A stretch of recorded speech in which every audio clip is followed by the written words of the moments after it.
আসসালামু আলাইকুম। কেমন আছেন আপনারা সবাই? আশা করি যে যেখান থেকে ভিডিওটি দেখছেন আল্লাহর রহমতে সবাই ভালো আছেন, সুস্থ আছেন। আলহামদুলিল্লাহ, আল্লাহর রহমতে আমরাও ভালো আছি।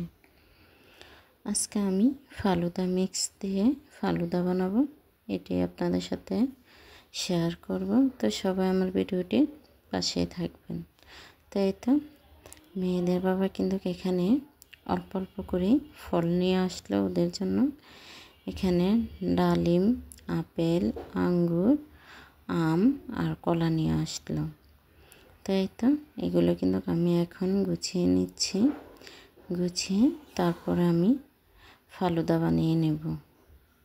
তো ফলগুলো আমি সব কিছুই ঢেলে নিচ্ছি। প্রতিদিনের মতন সবাইকে আজও মনে করিয়ে দিচ্ছি, প্লিজ ভিডিওতে একটি লাইক দিয়ে দিবেন। আর যদি কোথাও ভালো লেগে যায় চ্যানেলটি সাবস্ক্রাইব করে বেল আইকনটি নিয়ে আমার পাশে থেকে যাবেন। তাই তো এখানে কিন্তু আম নিয়ে আসছে, তা এখন আমি এগুলো নিচ্ছি। তো এগুলো একটু গুছিয়ে আপনাদের মাঝে শেয়ার করলাম। তাই তো এই ফালুদা মিক্সটা এখন আমি কেটে নেব। এই তো এখানে শুধু একটি কালার দিয়েছে অরেঞ্জ,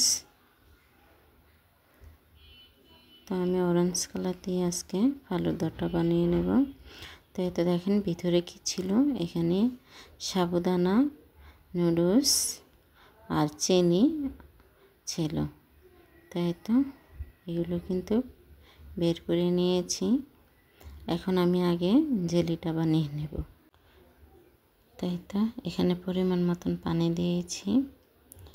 এখন একটু পানির সাথে মিশিয়ে নিচ্ছি। তো এখন আমি চুলার উপরে দিয়ে দেব। এখানে আমি আরও একটু পানি দিয়ে দেব। তো এখন ভালো করে মিশিয়ে নিচ্ছি। এই তো চুলার উপরে দিয়ে দিয়েছি। এখানে আমি ঘড়ি ধরে 5 মিনিট ফুটিয়ে নেব। 5 মিনিট হলেই আমি নামিয়ে নেব।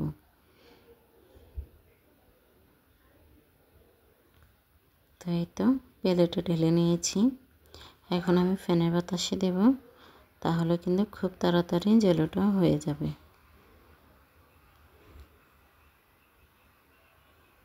এই তো আমার জেলোটা হয়ে গিয়েছে। এখন আমি কেটে নিচ্ছি। আপনারা আপনাদের পছন্দ মতন কেটে নেবেন।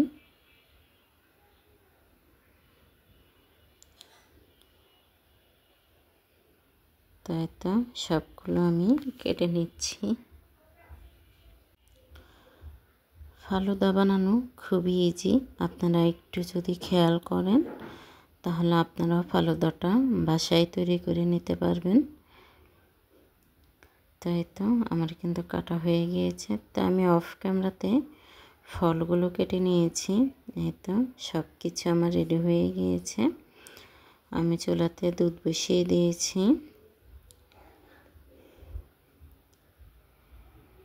এই তো আমি এখানে গুঁড়া দুধ দিয়েছি সাথে।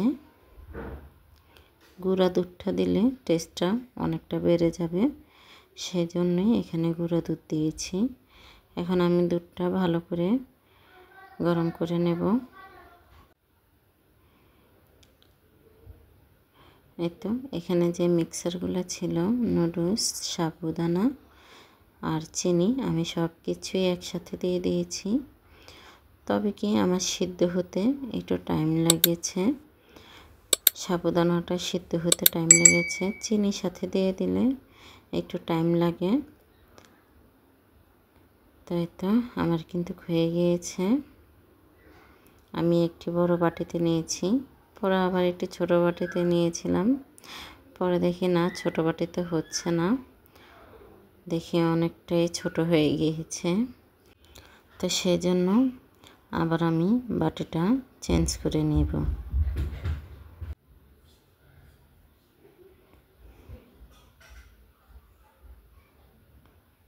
এই তো দেখেন বাটি কিন্তু অনেকটা ভরে গিয়েছে, সেজন্যে আমি আবার বড় বাটিতে দিয়ে দিয়েছি।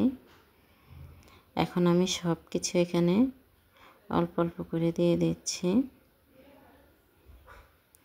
এখানে আমি ডালিম দিয়েছি, আঙ্গুর দিয়েছি, আম, কলা আর জেলি। এখন আমি ভালো করে মিশিয়ে নিয়েছি। হয়ে গিয়েছে আমাদের ফালুদা রেডি। তো এখন আমি পরিবেশন করে নেব। তো আজকের ভিডিওটি আমার এই পর্যন্তই। সবাই ভালো থাকবেন, সুস্থ থাকবেন, আর আমার পরিবারের জন্য দোয়া করবেন। আসসালামু আলাইকুম, আল্লাহ হাফেজ।